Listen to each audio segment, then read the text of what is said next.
Integration. Climate change. Corruption. Gender issues. Arms industry. Donald Trump. World hunger. Poverty in the world.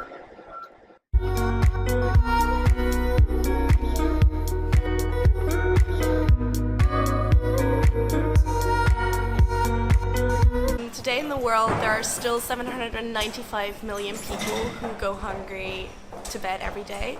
And it's not just the distribution issues that we have, it's also a growing population, rising land aridity, and water scarcity that are going to inhibit or hinder food distribution in the future. So therefore, I believe that hunger is still the biggest problem in the world.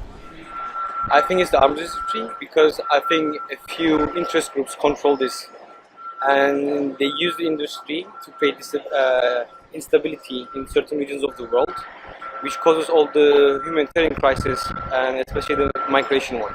And I also believe this instability enforces inequality in the world and disables us to focus on other questions like climate and puts them in the second place. But I think the biggest priority is that we stop the arms industry to be controlled by a few groups in collaboration with nation states.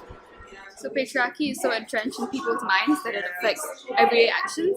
So for example, boys get really hesitant to show their emotions or wear pink or something just because they're afraid that they will be teased or looked down upon.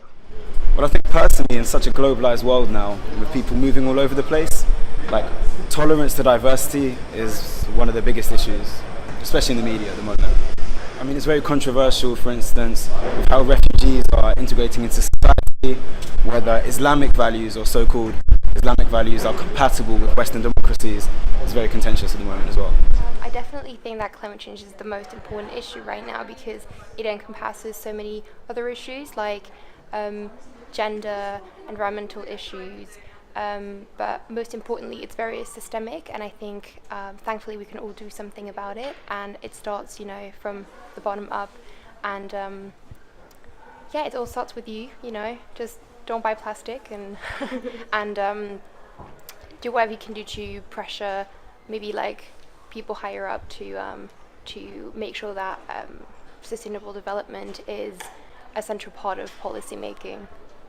Means that everybody gets kind of a set basic wage that guarantees that they can have enough food and shelter, and then whatever you do is you work on top of that. I think they've trialled it in Finland, maybe, kind of about welfare and equitable rights, and whether it's sustainable or not economically, or whether it works, whether it provides enough incentive for people to kind of get ahead.